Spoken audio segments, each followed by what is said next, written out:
This is TWIS, This Week in Science, episode number 939, recorded on Wednesday, August 16th, 2023. All in all, we are all just bricks in the science. Hey everyone, I'm Dr. Kiki, and tonight on the show, we will fill your head with music, flies, and extinction. But first, thanks to our amazing Patreon sponsors for their generous support of TWIS. You can become a part of the Patreon community at patreon.com/thisweekinscience. Disclaimer, disclaimer, disclaimer. In Mesopotamia, around 5,000 years ago, the Babylonians were recording astronomical observations, laying the foundation for the scientific study of the cosmos. Ancient Greeks invented the computer 2,200 years ago. The Antikythera mechanism, a masterpiece of advanced mathematics, astronomy, metallurgy, and engineering that could track celestial objects, predict moon phases and eclipses, and still get you to the next Olympic event on time. Pythagoras and followers explored the mathematical relationships governing the universe. Aristotle brought a systematic approach to scientific inquiry.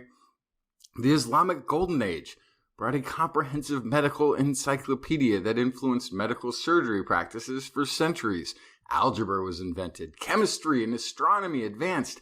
The Renaissance man, Leonardo da Vinci's anatomical drawings and technical designs and equations of gravity. Nicholas Copernicus and Giordano Bruno challenged the Earth-centric model of the universe. Galileo Galilei's telescopic observations confirmed them.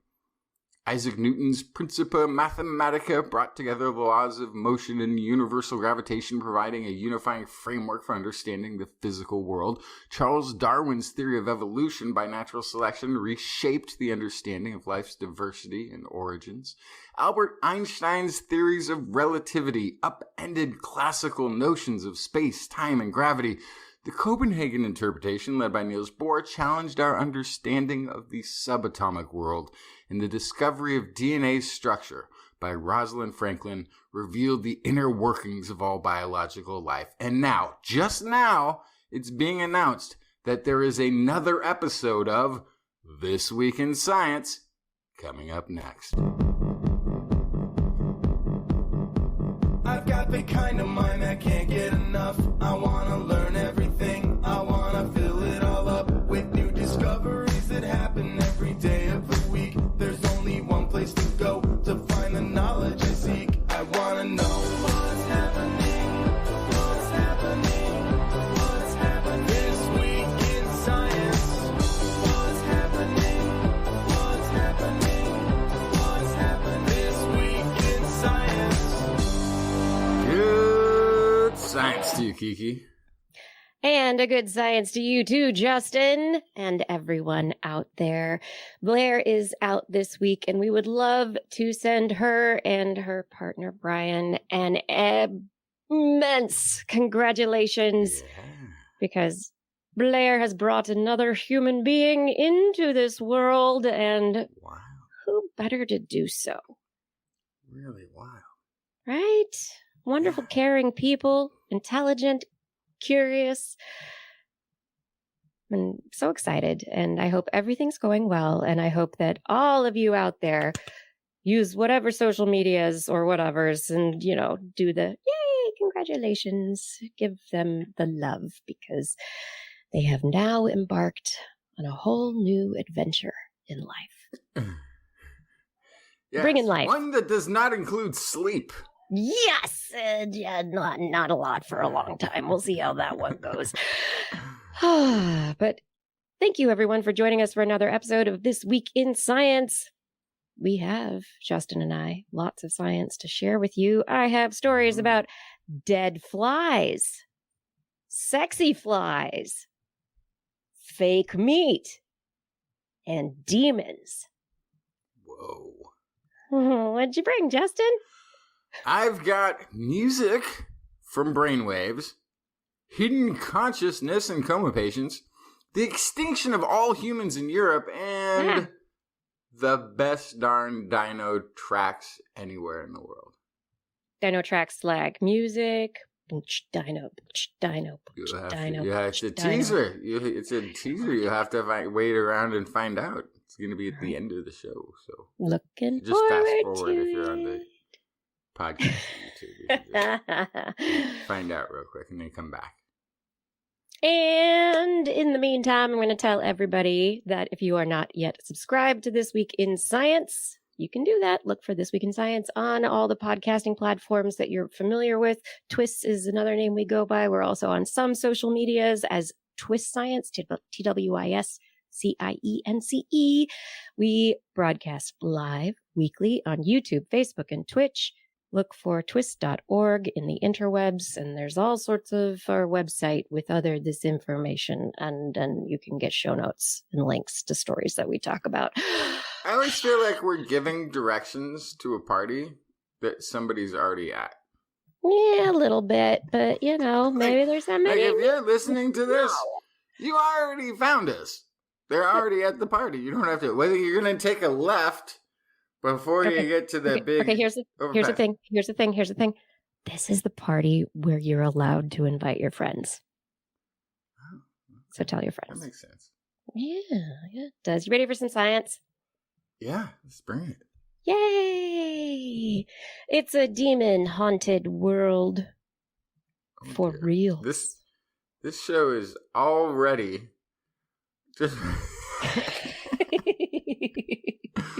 What are you talking about, Kiki? I know. What am I talking about? Okay. 1956, there was a theoretical physicist named David Pines, and he predicted that there are demons in matter. Is this like little animals that follow you around and share your thoughts or something? What was that? Nope. Golden compass situation? Nope. This is not, I don't think so. Nothing to do with that.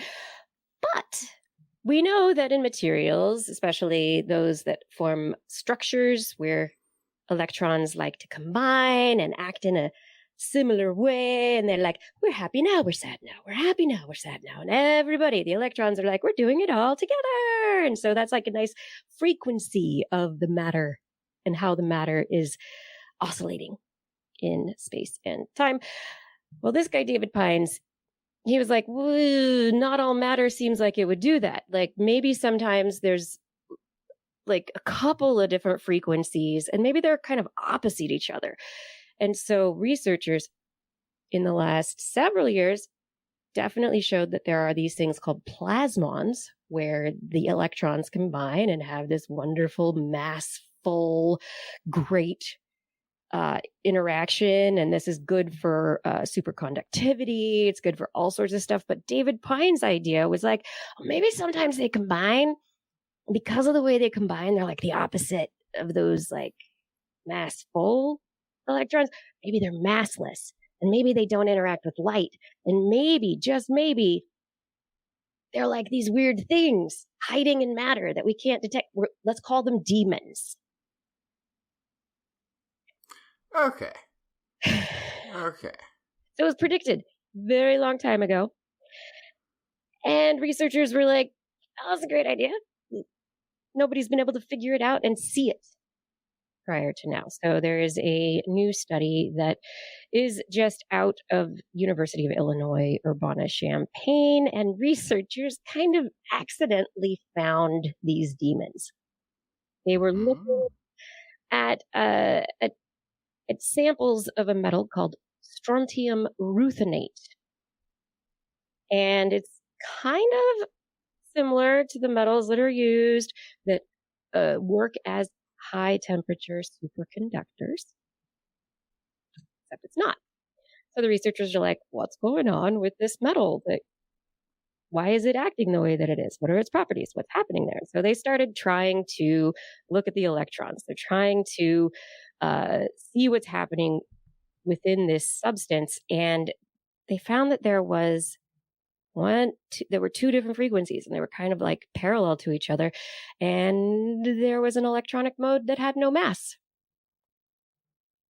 The researchers say, at first we had no idea what it was. Demons are not in the mainstream. The possibility came up, and we basically laughed it off But then we started ruling things out. We started to suspect that we had really found the demon.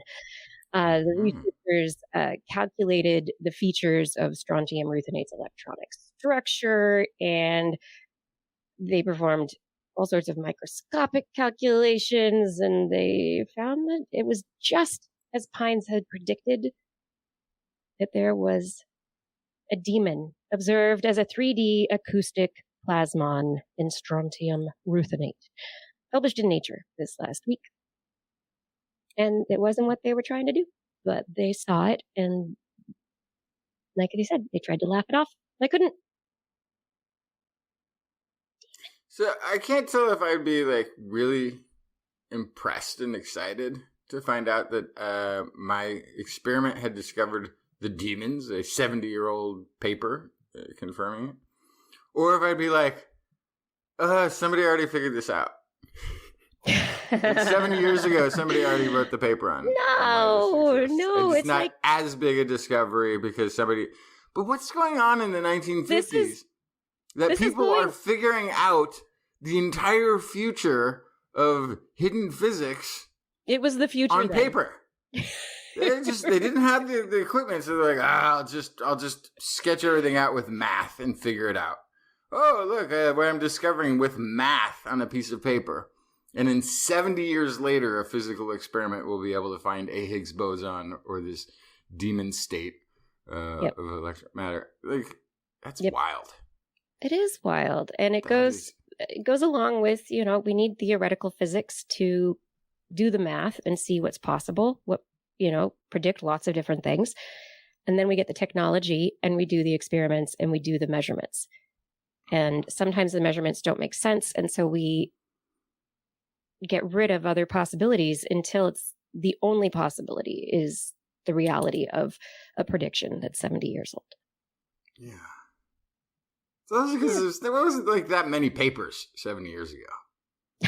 There were a lot, but not as many. No, there weren't that many. Like we have I think some 5,000 papers come out a day or something ridiculous now. Then it was like maybe that many in a year. Yeah. Like it wasn't like people were just cranking out theories. You came up with one in your career and you wrote it up and you presented it. That's my idea. But I do have to come up with papers all the time. No, yeah, the publisher perish is a bit of a trap, but I do love that they went into this trying to go, okay, there's this metal that we know of that is like other superconductors, high temperature superconductors, but it's not high temperature superconducting. So why is it different? And then they made measurements that came out with this result that they did not expect at all. And that in itself is, very exciting and pretty cool. Electrons. We got a lot of learning to do. A lot of learning. Want to tell me a story? Sing me a song? Yeah. So it's just a snippet of a song. Just a snippet, but we're not going to play the snippet. We are going to play this. We're going to play the second snippet, which is, so this is neuroscientists at Albany Medical Center, which I think is Berkeley, recorded activity from electrodes inserted into the brains of people with epilepsy. The doctors had placed 2,668 electrodes into the brain of each of 29 patients to record brain activity during a seizure. Having gotten the folks completely wired up, they decided, hey, while we're here, let's investigate how the brain responds to music. Part of the brain responsible for understanding spoken language tends to reside in the brain's left hemisphere. But there have been studies that have suggested, well, when you're listening to music, it's not centered in language deciphering part of the brain. It's more complex. There's a network of brain regions involved in appreciating music, which might even include both hemispheres of the brain. So subjects listened to various snippets of songs while their brain waves were being recorded.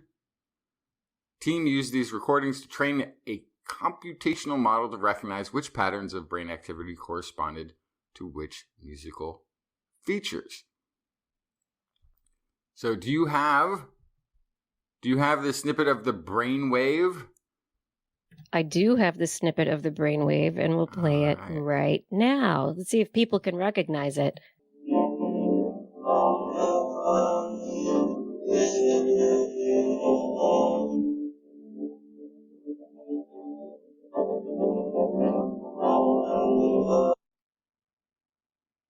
Should I play it again? Time? Yeah, so now.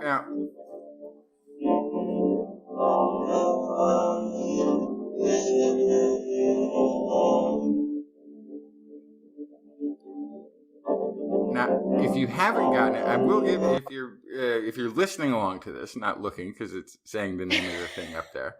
If you're listening along to this, I'll give you a hint if you haven't figured it out. It's a intro to a Pink Floyd song. Can we play it one more time?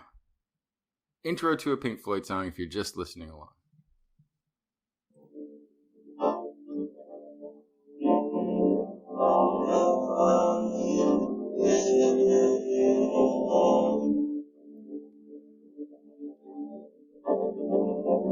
All in all, it's just another brick in the wall. That's from Brainwaves. All in all, from Brainwaves.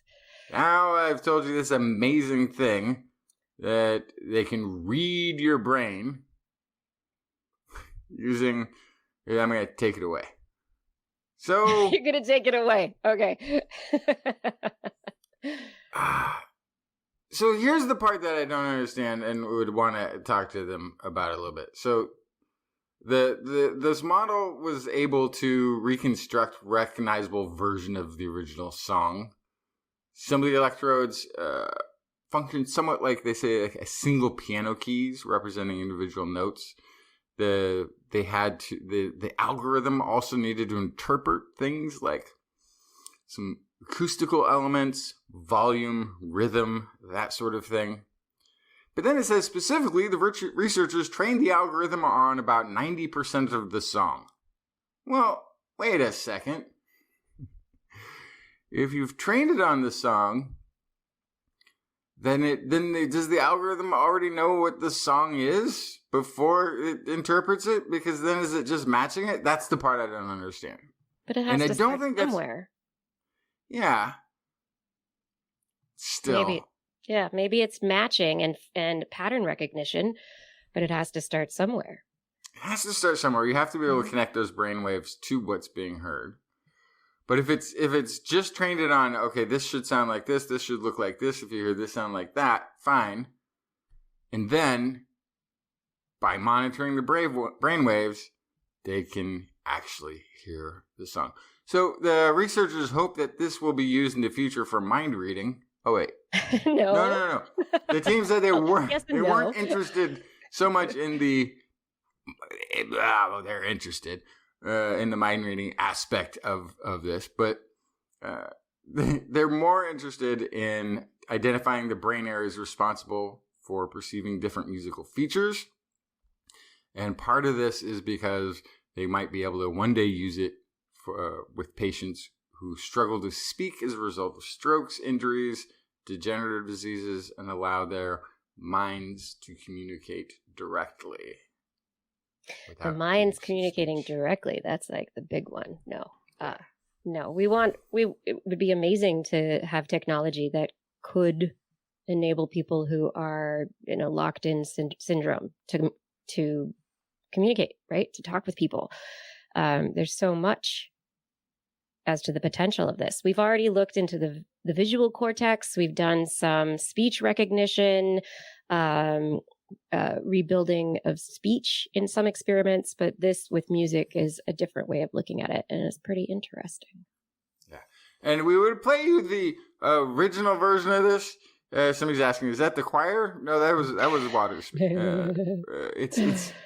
It's not Brick in the Wall Part 2. It's Brick in the Wall Part 1. I guess I should have said that at some point because it's for the aficionados out there. You got to know. Yeah. Anyway, we're afraid of the YouTube algorithms. Like they might they might be like, "Oh, that was close enough," but we get booted over everything here on this little niche show on the YouTubes. So for the YouTube portion of it, at least, we're not going to play it. I think the other aspect of this, though, aside from the music, whatever, it's these were epilepsy patients. This was not outside the skull. These were electrodes placed on the brain itself within the skull. These were people who were kind of waiting to have their surgeries done and had holes in their heads, and so it was like, oh, we're already in there. Let's do this. They're on the surface of the brain, and in that, we're still a distance away from the resolution that would be necessary to have a little cap on your head that could read these, you listening to music or imagining music in your head. There's a ways to go still, a long ways to go. Yeah. And they, by the way, they specifically chose Pink Floyd for a number of the snippets that they use in this because it scientifically had been determined to be everybody's favorite band. Whether they'd heard Floyd before or not, they were like, this is just good music. It's just good music, so, whatever, it's all good. The people's auditory cortex likes this stuff. The other side of it that I really liked is, we think of where language is located, and we've talked about where in the brain music should be, and while it's a question as to where the lyrics are interpreted and processed and listened to, the researchers also point out that their results show that music is more cross hemispheres, both sides of the brain, but more right brain. More right brain oriented than left brain. Language is more left brain. So it's that in itself is interesting. Yeah, in some people. In some people. Most people. In most people. Yeah. Most people love flies, don't they? No, nobody likes flies. Everybody loves other flies. Flies are amazing. Right? Are they awesome? Flies. Well, some researchers presenting at the fall meeting of the American Chemical Society are presenting about their work trying to make plastic out of black soldier flies. These nice, just little flies. Okay. Just wait, flies. Plastic? Yes. Would it still be biodegradable, or would it be just unbiodegradable fly plastic? No, degradable, digestible. In fact, they do want to create a circular system in which the plastics that are created from the chitin powder that is created from the exoskeleton of these dead black soldier flies is then later fed to flies so they can live. The waste products are fed to the flies, and then they can. So they want to create a circular fly economy. Oh, that's dark, but okay. It is.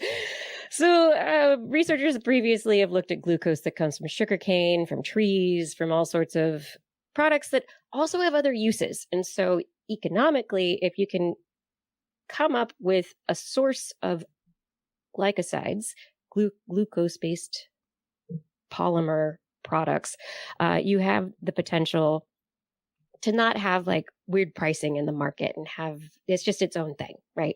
And so you can harvest the resources just from the flies, and that's great. The flies are great. So these researchers, they have been trying to work on these natural products harvested from regular resources for a while, started working with another researcher who's trying to work on expanding the black soldier fly industry.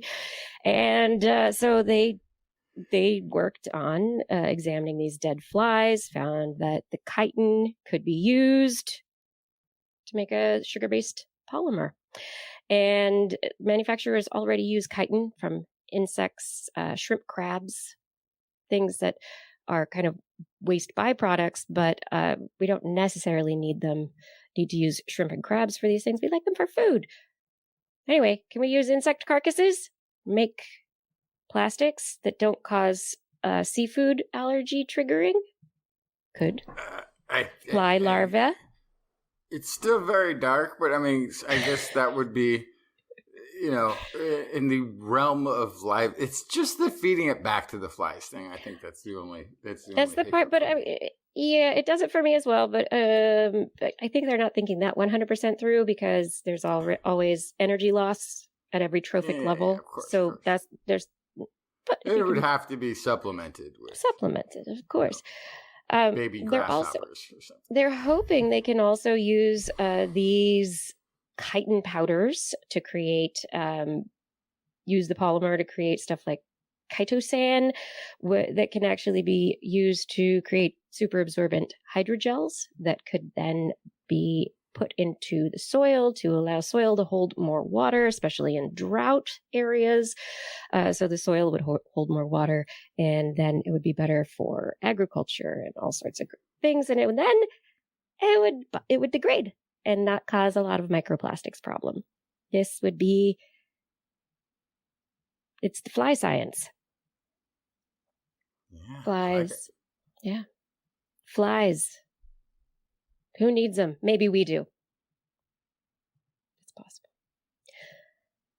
Okay, tell me another story. So I have for many years had a standing request. Demand, not a request, an ultimatum of the highest kind possible. Not to be unplugged if I fall into a comatose state of outwardly unresponsive brain activity. I assume that somewhere in the recesses of my brain, I will still be functioning, having a perfectly enjoyable conversation with myself, and I never needed any of you anyway. Actually, I did, but I've done enough reading that I've got plenty inside to work over for a very long time. Now, a study by Columbia researchers has finally offered a rational perspective to my request. Demand, non-negotiable. Researchers have identified brain injuries that may underlie hidden consciousness, a phenomenon in which brain-injured patients are able to respond to simple commands, making them appear unconscious, or unable, to respond to simple commands, making them appear unconscious despite having some levels of awareness. This is quoting the study leader, Jan Closen, Associate Professor of Neurology at Columbia University. Our study suggests that patients with hidden consciousness can hear and comprehend verbal commands, but they cannot carry out those commands because of injuries in brain circuits that relay instructions from the brain to the muscles. Findings could help physicians more quickly identify brain-injured patients who might have hidden consciousness and better predict which patients are likely then to recover from rehabilitation therapies. So hidden consciousness, this is also known as cognitive motor dissociation, occurs in about 15 to 25% of patients with brain injuries stemming from head trauma, brain hemorrhage, or cardiac arrest. That seems high. In previous research, Closen and colleagues found that subtle brain waves detectable with EEG are the strongest predictor of hidden consciousness and eventually recovery for unresponsive brain-injured patients. But the precise pathways in the brain that become disrupted by this condition were unknown. In the new study, the researchers used EEG to examine 107 brain injury patients. The technique was able to determine when patients are mentally trying, just unable to respond to commands such as keep opening your hand or tighten your hand. The analysis detected CMD in 21 of the 107 patients. Researchers then analyzed structural MRI scans from all the patients looking for patterns. Researchers found that all of the CMD patients had intact brain structures related to arousal and command comprehension, supporting the notion that these patients were hearing and understanding the commands, but were simply unable to carry them out. This is a quote from Clausen.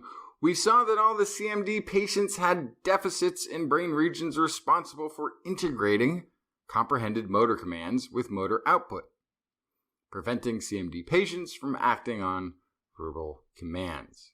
Findings may allow researchers to better understand which brain injury patients have the CMD and, of course, how to treat it.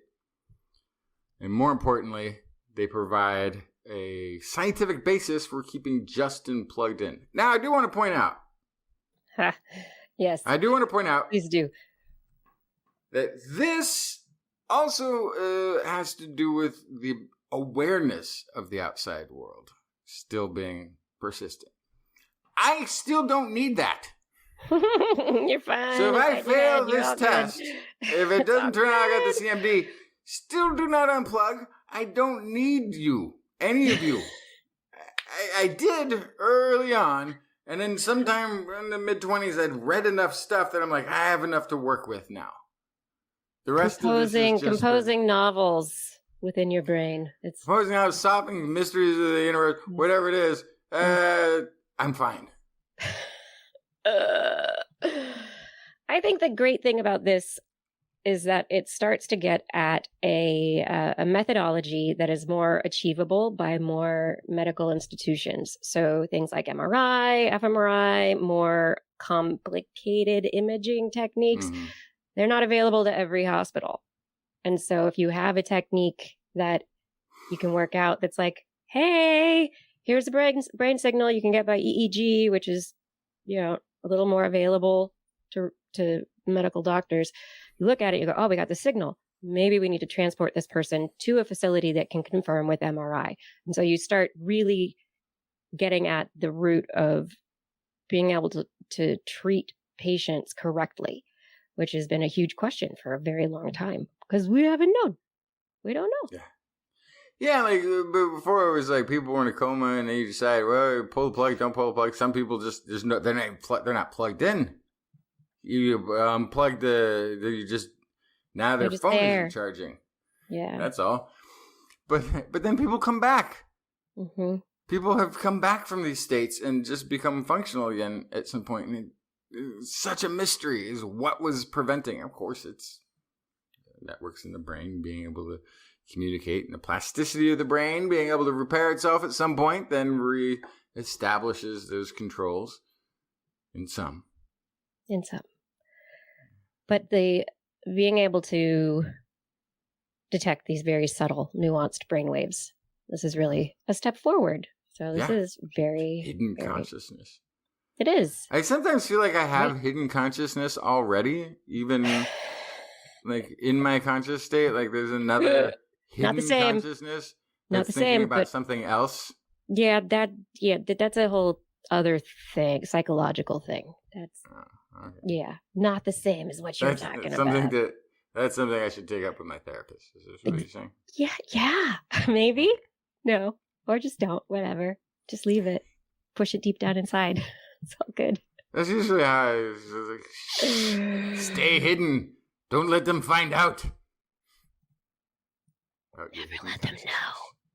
They'll think you're too weird. Oh my gosh. What? But we're all weird. That's the whole thing. What do you think about fake meat? So, in a few cases, I'd have to get brand specific and item specific. You don't need to do that. Yeah.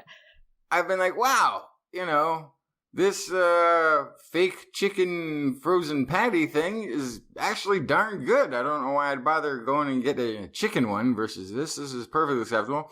And then I've had, one of those hamburgers were like, hey, it's a hamburger, but it's made out of things, but you'll never know. And the first bite, you're like, oh no, this is different. and even if you called it not meat, I might have been like, oh, this is a different thing to eat. But you called it meat, and so I took a bite and expected that, and it was different. If you just called it like a fungus burger, I might have been like, well, I'll try that. And I go, oh, this is what a fungus burger tastes like. Oh, Like that's a ground interesting. mushroom patty. Yeah, that's Great. not bad at all. But you called it meat, and so I took a bite, and it wasn't meat, and now I'm like, even if it was fine.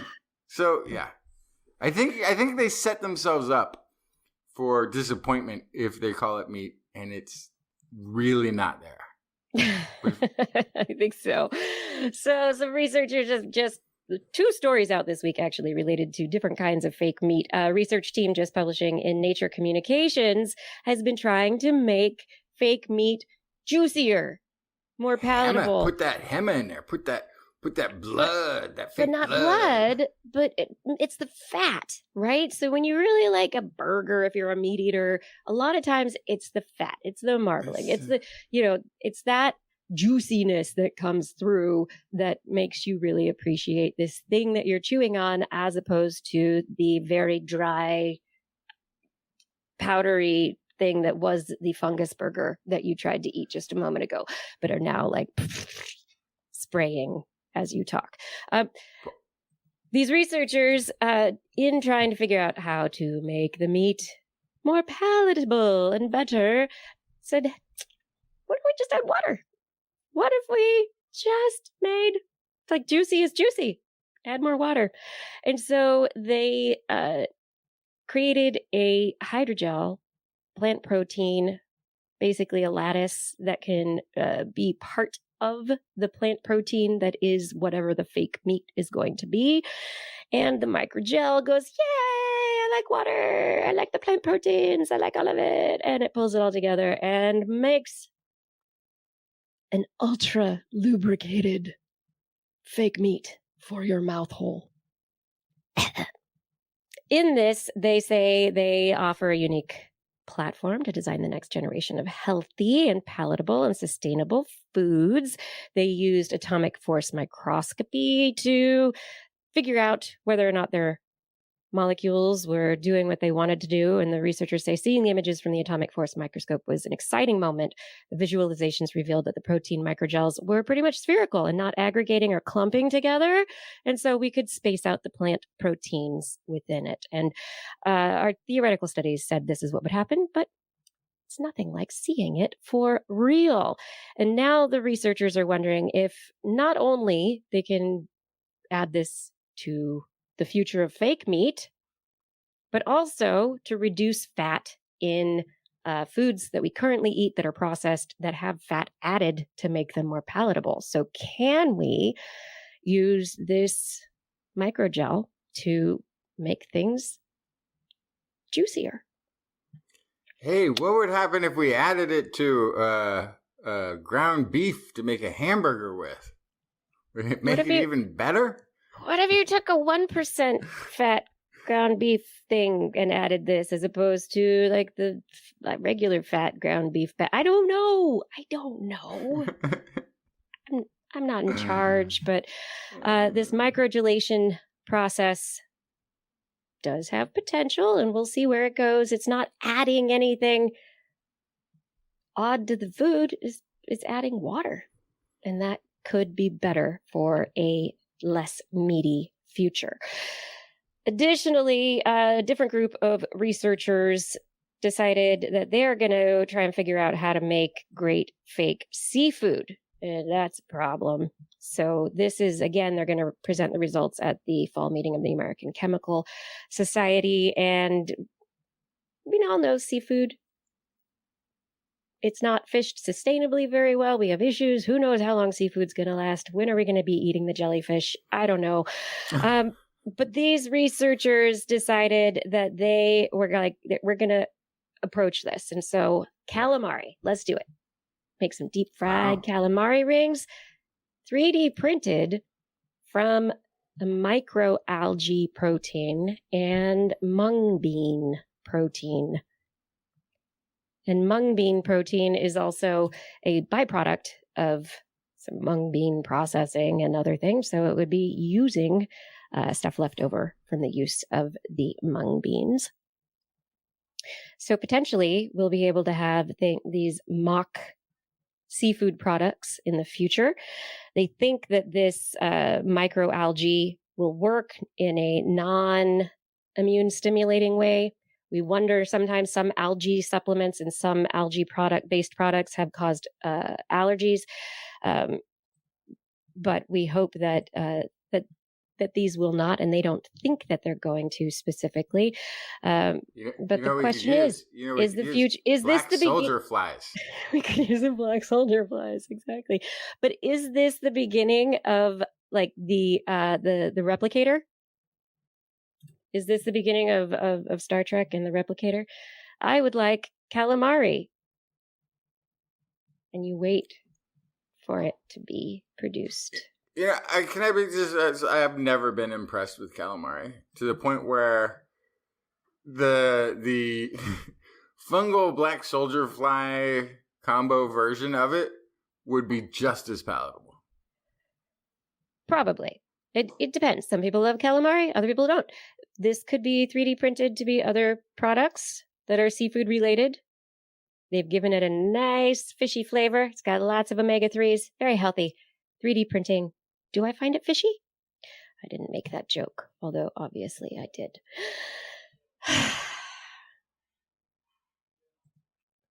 This is This Week in Science. Thank you so much for joining us for this new weekly venture into the world of science. We do appreciate you being here with us once again as we, Justin and I, this week, discuss the stories that we think are most interesting to bring to talk about with you. If you love the show, please head over to TWIS.org, click on the Patreon link, and become part of our supporter community on Patreon. You can choose your level of support, $10 and more per month, and we'll thank you by name at the end of the show. And if you can't do that, please just tell a friend about TWIS. We really can't do this without you. Thank you for your support. We're all going to come back right now for more This Week in Science. Justin, do you have some stories for us? Yeah, once upon a time in Europe, over 1 million years ago, there were humans. Not current modern humans, other humans, before the Neanderthals. There is a kind of poor record of these humans.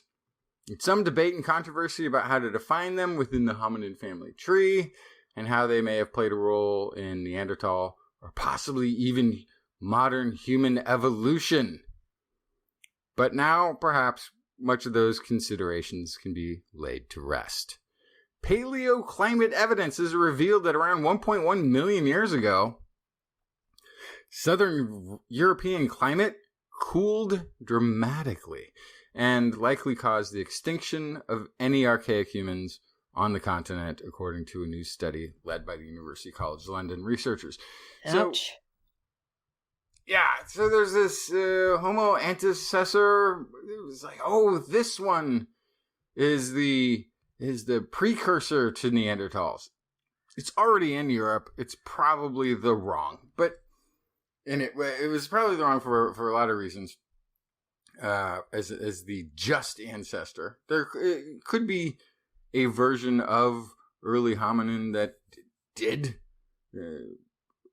through a different tract, through a related ancestor, become a Neanderthal. The problem was the anthropologists in Europe were trying to make a progression of everything that they saw linearly through evolution. And as we've been learning over and over and over again, that's not how hominin evolution necessarily works. You don't go from one form to another. You have lots of disparate forms, and then they recombine, and then they become other disparate forms, and then they recombine. It's the braided stream. It's all of this. That whole linear evolution thing isn't how humans have sort of gotten where we are.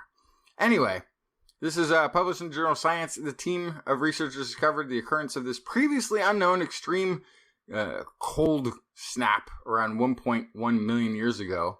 The glacial cooling pushed the European climate to levels beyond what archaic humans could tolerate.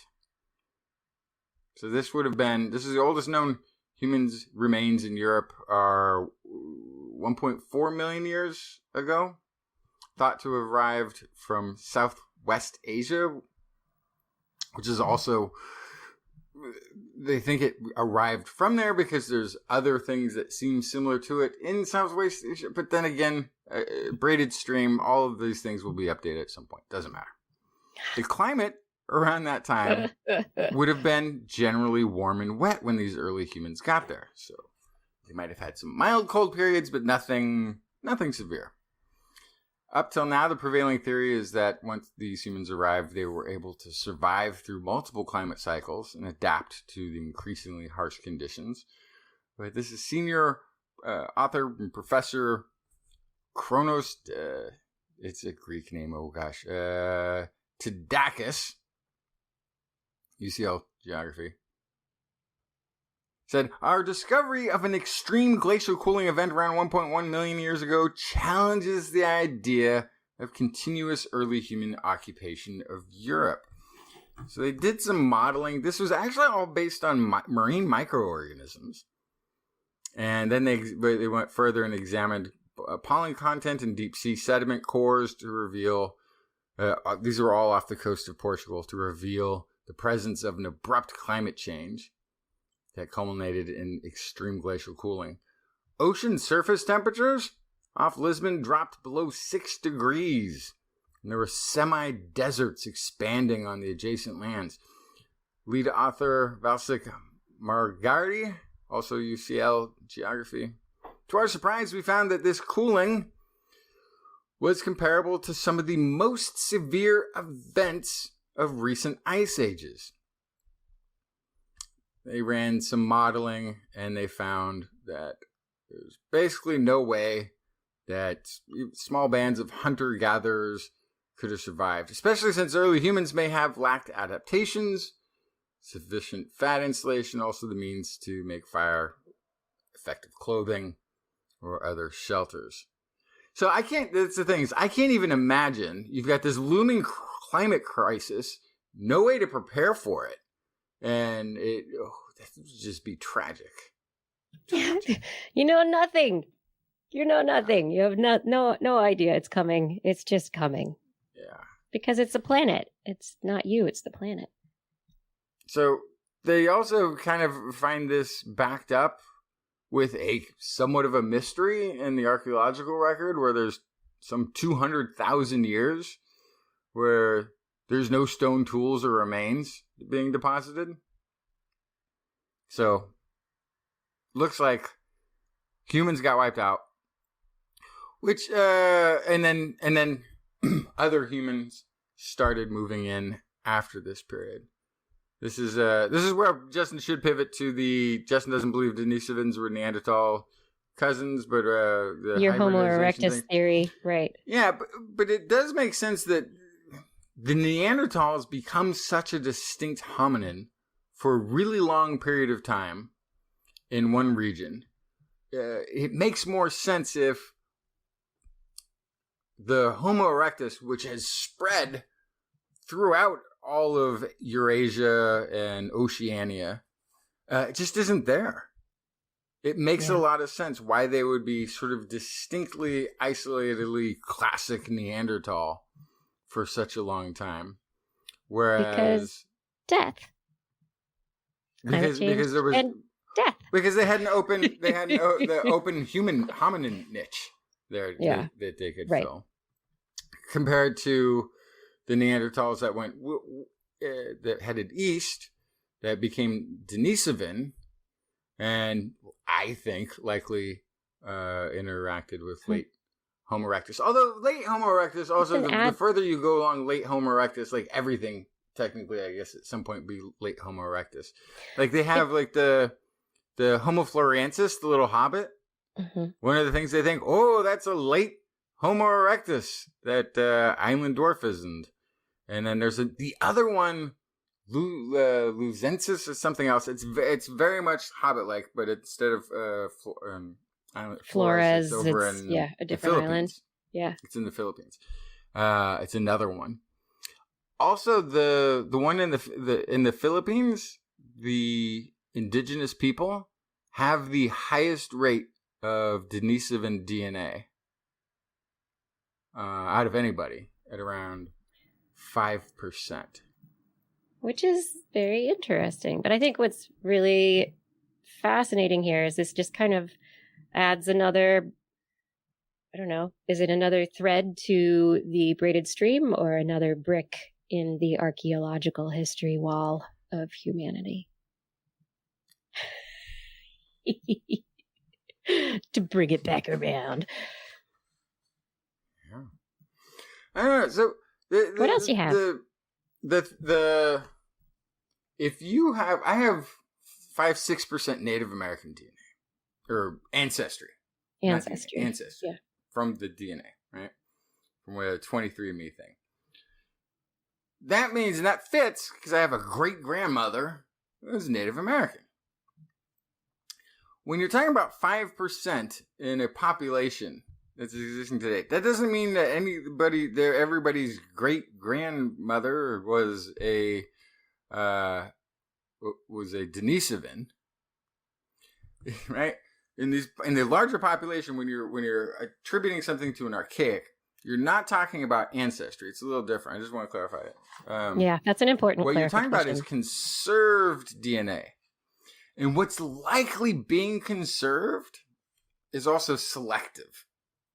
And what's really curious is there's been a lot of information about genetic responses to things like COVID, long COVID, severity of COVID, based on genes. And I think it was the Neanderthal genes that they found that were like, oh, this reduces your chances of getting the infection by 23%.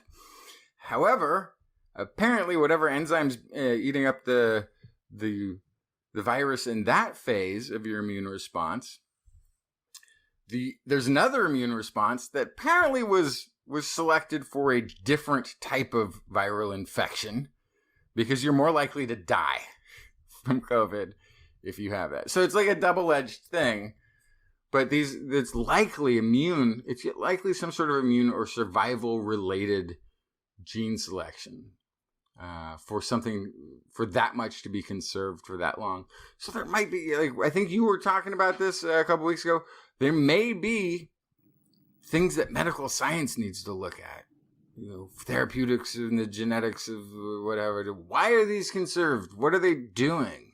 Right. And can we use that to our advantage? I hope we can eventually. Yeah. Anyway, last one is University of Alaska Fairbanks scientists have discovered and documented the largest known single dinosaur track site in Alaska. This is they're calling it the Denali National Park and Preserve. I thought that was renamed, but maybe the mountain was just renamed. They've dubbed this the Coliseum. It's the size of 1.5 football fields, contains layer upon layer of prints of preserved rock. And so what this was an ancient seafloor bed that dinosaurs used to walk across. And when they walked across, they left tracks, and these tracks got fossilized, got hardened. And over years, many, many layers of sediment would drop and more dinosaurs would walk across and they'd get more tracks.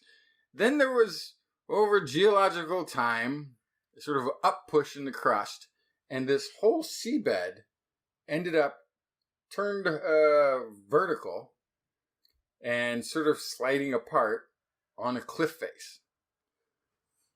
Most amazing thing. So when they went, they were like, oh, there's these prints that you should go look at. And the researchers went to look at it, and they said they really were underwhelmed. They found a few prints near the base of this cliff, but other than that, they're like, this isn't really, that big of a deal. And they say that as the sun was going down and the light sort of hit it sideways, all of the prints started to pop up. And because it's the seafloor bed with all these layers that had been built up of sediment and new footprints being put in by different generations of hadrosaurs and T-Rexes and what have you, as the thing turns and slid, you're actually looking at different eras, different years, different layers of footprints beneath the footprints as they're sort of sliding out from this cliff face. It's really an amazing sight. And is completely just covered in dinosaur tracks. I still wonder, how do you know it's a dinosaur track and not just a little divot from the wind or the rain or whatever? I mean, so impressive. This was, actually, some of it they're saying is so detailed, so well preserved, so detailed that they're like, you can see skin imprint outlines, you can see toes, you can see, there's like, some of it has really high levels of detail to it. Also makes you wonder, like, are there other areas of footprints that have footprints hiding below them? Yeah. If these are all sediments that sit on top of each other, right? Yeah. But if a footprint gets filled in, does it still exist as a footprint?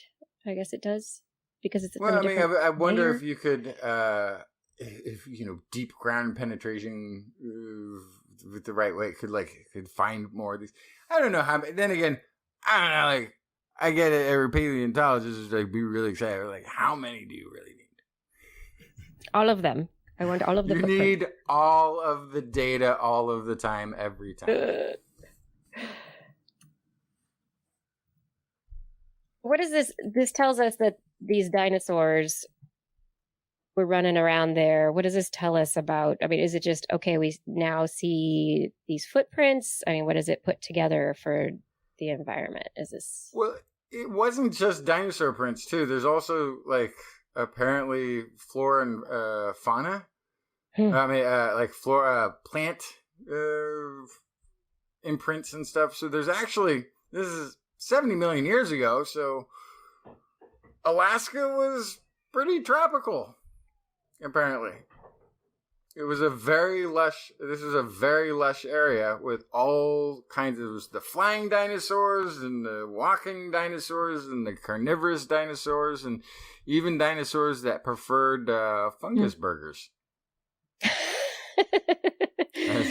Get your Jurassic fungus burger at Burger for Health.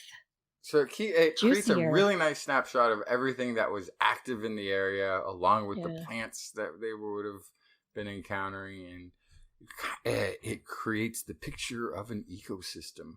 70 million years. The planet Earth is like a time capsule. If we know how to read it, right? If you know how to uncover it. Yeah. That's so cool. Mm-hmm. I'd like to go to the Colosseum someday. Denali. I've never been to Denali. That would be an amazing trip.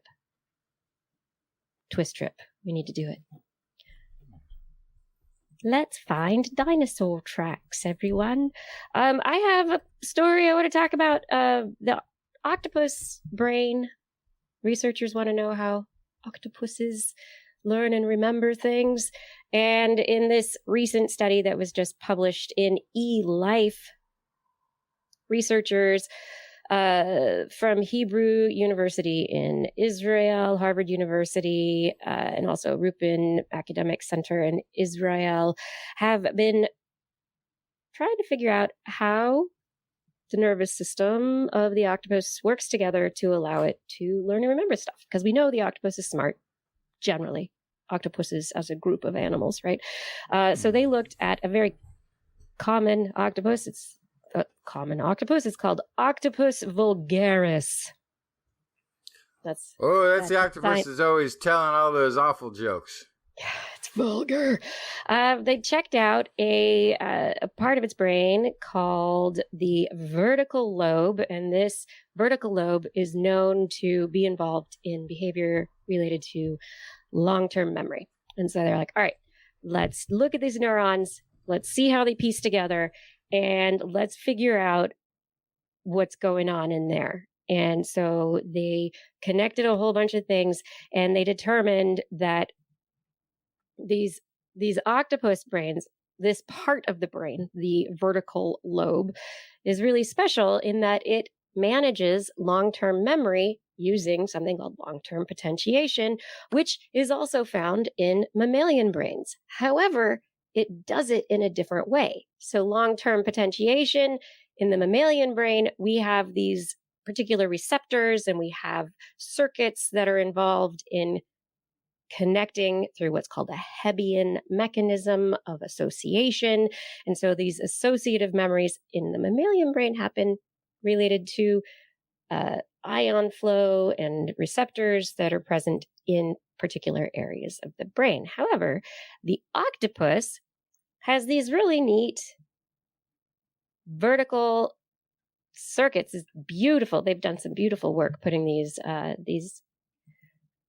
pictures together of how the neurons connect within the vertical lobe of the octopus brain.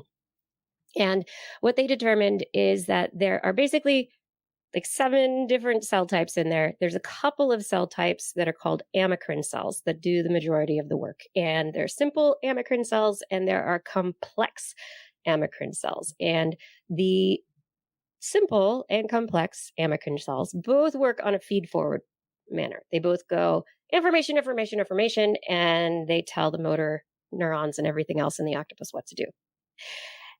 The simple amacrine cells are more likely to just full speed ahead, just go, go, go. And the complex amacrine cells are like the moderators. They're like, we're still giving you information, but you don't necessarily need to do it as much as you were going to do it before. So they're like modulating the activity. But the entire system ends up recreating long-term potentiation, which is found in mammalian and other vertebrate species, but in a different way, using different mechanisms, doing a different cortical or neural pathway. It's like they figured out a different way to do something that we know we do.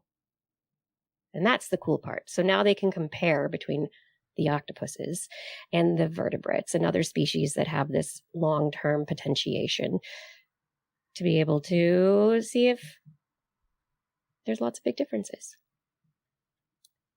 Octopuses have really interesting brains. Yeah, cool.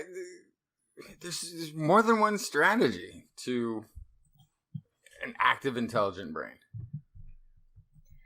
And I think that's the very interesting perspective with this, which is that we know that, that of course, the active, intelligent brain of an octopus is different. Like they've got different limbs, they've got a whole different setup. They're invertebrates, we're vertebrates.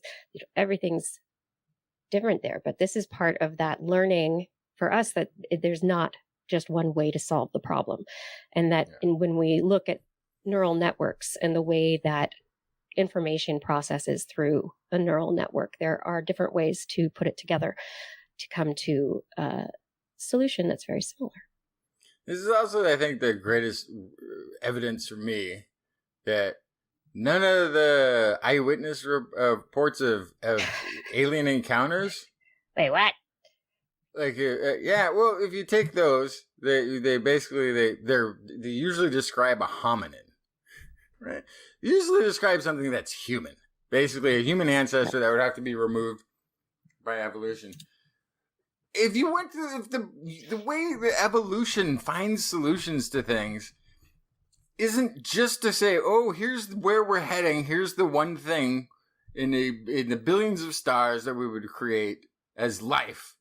And it's not a linear progression. There's other strategies that could be taken advantage of, to the point where if we ever got visited by interstellar octopuses, traveling civilizations, they wouldn't be hominins. They would have, They might be, and I think I would be just as surprised if they looked like tardigrades or octopuses, because those are also Earthlings. Those are also Earth solutions.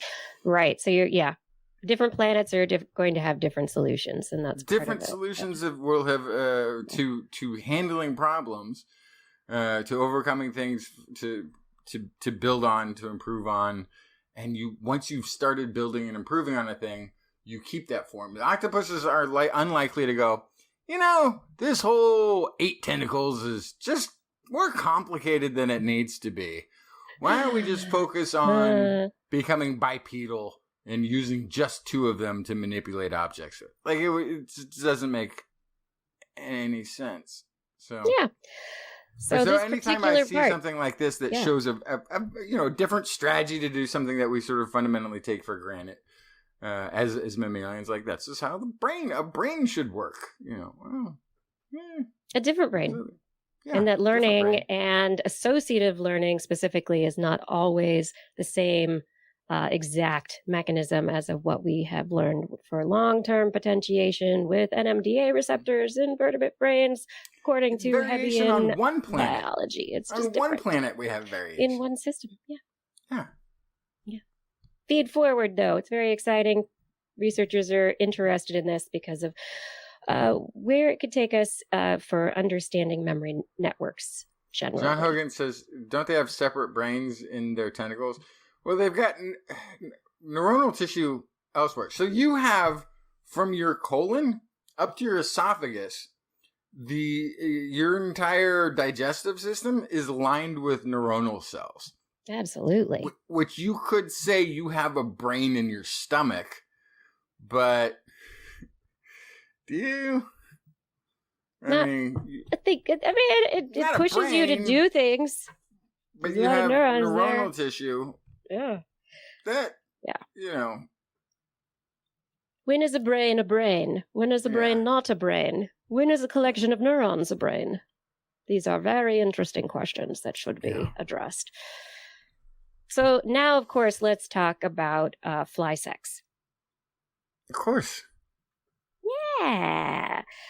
So a recent study in Cell has just been released, investigating the neural circuit for sexual behavior in male fruit flies. And in this study, researchers have determined that there is indeed a circuit that they can control. And at the flick of a switch, they can turn male needs or wants on or off. And in addition to that, they can even teach the fruit flies how to push a button with their nose and turn their own needs and wants on or off.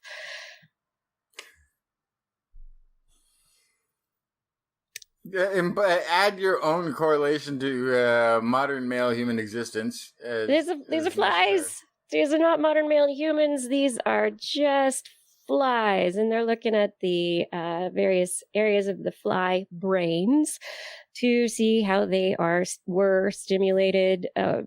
Actually, wait, I thought this was flies. No, this is mice. Oh my goodness. I thought it was flies. I've been off circuit for male reward. I was convinced it was fruit flies, but it's mice. I think in my brain I thought they were the same thing, but they're not. These mice in this study, again, still published in Cell, they were trained to understand that if they hit a button with their nose, that they could turn their own needs and wants on and off to promote or not promote mating. And the researchers were also able to turn off the neurons that were related to mating to make it so the males didn't want to mate if they were around females, or so that they were so interested in mating that they would want to mate with inanimate objects. Oh gosh. Yes. So now I want to figure out. It's not flies. It's mice. Now I want to know if we could do this in flies. I'm sure. Why? Who cares about the flies? Now, so what's really interesting is that you think of especially sexual drive as largely deriving from sort of an automated, maybe hormonal and conceptual to some degree part of the brain that you have control, but has a desire and impulse, a thing like this, where you have in mice where they would be attracted to, or wanting to reproduce. So if you turned off that signaling, but you've given the mouse the option to hit a button to turn it back on, what is that the drive? What is that separate from already being told by this sort of what would you call it? Is it not an executive function, but this sort of regulatory functions of the brain that The are telling hormones that the are mouse. involved in sex drive and how that works. Yeah. Now you've removed those impulses. But the mouse can hit the button and decide, I would like to switch that. Or the mouse can be like, oh, yeah, this is not the right time to be feeling like this. I got to hit that button and turn it off. Yeah, so they can figure that out. These researchers went into an area of the mouse brain that they call BNST, and they started putting something that's called substance P, and this is in the hypothalamus, and the substance P seemed to be very important for being secreted from these neurons, and they accelerated activity and ramped things up. Not only the drive, but also it impacted what's called the refractory period. So normally after a mating period, males have a refractory period of a stretch of time. And this research that they published was able to shorten the refractory period so that the males, instead of having like 10 to 15 minutes or 90-minute delay, that the males wanted to mate once again and were driven to mate once again. So they had what they quote as more than 400,000-fold reduction in the refractory period. Make the males more ready. Substance P containing neurons in the preoptic hypothalamus go down to brain centers that are critical to movement and possibly anticipating or experiencing pleasure. And this could be very important for understanding hyperactive sex drives, lack of sex drive, being able to discover ways to boost sex drive or decrease it therapeutically. Maybe there are molecules or drugs that could be developed following up on this. Nice. I can't believe I totally read this study and I thought it was flies. I think I was reading about the dead flies and then I thought it was flies. I conflated the flies and I'm very sorry, everybody. It's not sexy flies, it's sexy mice. Like everybody forgave you a long time ago. They actually forgot, and you just reminded, oh, she did make that mistake. I forgot about it. Gosh darn it. I was thinking flies, and it turned out to be mice. Now I want my money back. Oh, good thing the show is free. That's right. Have we done it? Have we made it to the end of our show tonight? I think we might be there, yeah. I think we might have done all the stories we were going to do. Thank you, everyone who's been part of the chat. Thank you, everyone who is in the Discord. Thank you, Fada, for your help with the creating of the social medias and the show notes. Thank you, Identity4, for recording the show. Thank you, Gord, Lore, others who help keep the chat rooms very nice, happy, safe places to be. Thank you, Rachel, for editing the show. And as always, thank you so much to our Patreon sponsors who are allowing us to really make this show possible. Thank you to Arthur Kepler, Craig Potts, Mary Gertz, Teresa Smith, Richard Badge, Bob Coles, Kenton Northcote, Rick Loveman, George Corris, Pierre Velasar, John Ratnaswamy, Carl Kornfeld, Chris Wozniak, Vegard Shefstad, Jonathan Stiles, a.k.a. Don Stylo, Ali Coffin, Reagan, Sarah Forfar, Don Munda, Stephen Albaran, Daryl Myshak, Stu Pollock, Andrew Swanson, Fredus 104, Sky Luke, Paul Ronovich, Kevin Reardon, Noodles Jack, Brian Carrington, David E. Youngblood, Sean Clarence Lamb, John McKee, Greg Riley, Mark Hessenflow, Steve Leesman, a.k.a. Zima, Ken Hayes, Howard Tan, Christopher Rappin, Richard, Brendan, Minnis, Johnny Gridley, Jimmy, Day, G. Burton, Lattimore, Flying Out, Christopher Dreyer, Artyom, Greg Briggs, John Atwood, Rudy Garcia, Dave Wilkinson, Rodney Lewis, Paul, Rick Ramus, Philip Shane, Kurt Larson, Craig Landon, Jason Olds, Dave Neighbor, Eric Knapp, E.O., Adam Mishkan, Kevin Parachan, Aaron Luthen, Steve DeBell, Bob Carlder, Marjorie, Paul D. Disney, David Simmerly, Patrick Pecoraro, and Tony Steele. Thank you for all of your support on Patreon. And if you would like to support us on Patreon, you can find information at TWIS.org. Just click on that Patreon button. On next week's show, we will be back Wednesday, 8 p.m. Pacific time, and again, 5 a.m. Thursday, Central European Time. Same time. Broadcasting live from our YouTube and Facebook channels. And from TWIS.org/live. And from Twitch. Yeah. I gotta change that. Okay. Oh, want to listen to us as a podcast? Just search for This Week in Science wherever podcasts are found. If you enjoyed the show, please get your friends to subscribe as well. For more information on anything you've heard here today, show notes and links to stories will be available on our website. What's our website? www.twis.org. And you can also sign up for a newsletter. We won't send you one, but you can sign up for one. We might send you one. It's a thing. We've done it before. You can also contact us directly. Email me, Kirsten at thisweekinscience.com. Justin is at twistminion@gmail.com. Blair is at blairbaz@twist.org.